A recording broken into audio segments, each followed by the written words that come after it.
For addition, we have two rules. One is for same-signed integers and the other one is for different-signed integers. Let's have first same-signed integers. For same-signed integers, all we need to do is to add the absolute value of the numbers and copy their sign. For example, let's have positive 3 plus positive 8. Since both of them are positive, all we need to do is to add the numbers, then copy the common signs. In that case, we have 3 plus 8, that is 11.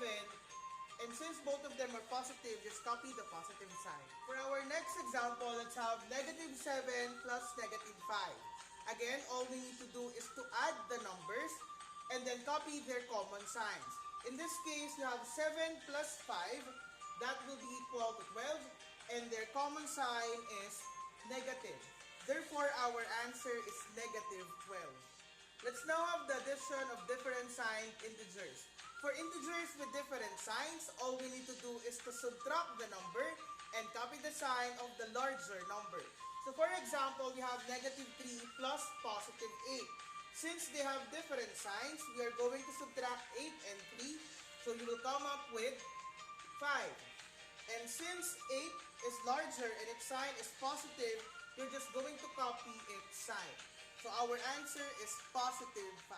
For our next example, let's have negative 7 plus positive 5. Again, all we need to do is to subtract the numbers. So that will be 7 minus 5 is 2. And since 7 is larger than 5, its sign is negative. Therefore, our answer is negative 2. Let us now proceed to our second operation of integers, which is subtraction. In this case, we will be following CPO, wherein C stands for copy. In this example, we will be copying the first integer, which is positive 3. Next, P stands for plus, wherein the minus sign will be changed to plus sign. And O stands for opposite. We will be getting the opposite of positive 8, which is negative 8. And then after doing that, we will now proceed in adding two integers with different sign. So what you're going to do is to subtract the numbers. You have 8 minus 3. That will be equal to 5. And then copy the sign of the larger integer. In this case, you have 8. And its sign is negative. Therefore, our answer is negative 5. Now let's have positive 4 minus negative 5. Again, following the CPO, we are going to copy first positive 4. Next, we will change the minus sign to plus sign. After that, we're going to get the opposite of negative 5, which is positive 5. And since they have the same sign, all we need to do is to add the numbers and then copy their sign. In this case, your answer will be positive 9. Now let's have negative 9 minus negative 2. Again, all we need to do is first copy the first integer, which is negative 9. Next, change the minus sign to plus sign, and then get the opposite of negative 2, which is positive 2. Since they have different signs, all we need to do is to subtract the numbers and then copy the sign of the larger number. In this case, we have 9 minus 2. That will be 7. And since 9 is larger than 2, we are going to copy its sign, which is negative. Therefore, our answer is negative 7. Now, let's have here negative 5 minus negative 5. Again, our first step is to copy the first integer, which is negative 5. Change the minus sign to plus sign. And then, get the opposite of negative 5, which is positive 5.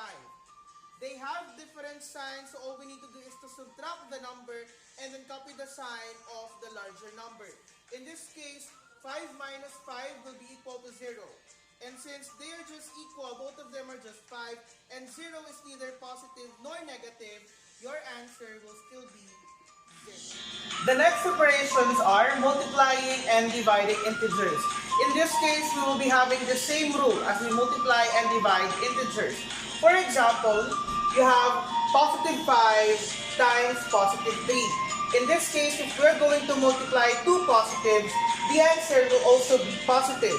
So positive 5 times positive 3 will be equal to positive 15. Next example is we have negative 4 times negative 2. In multiplying integers, if we are going to multiply two negative integers, always remember that the answer will always be positive.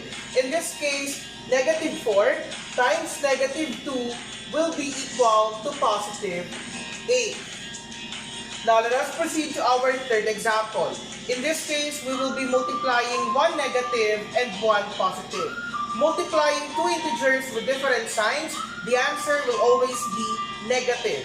In this case, negative 4 times positive 3, since they have different signs, the answer will be negative 12. Same thing with our fourth example. Positive 7 times negative 6 will be negative 42. Dividing integers.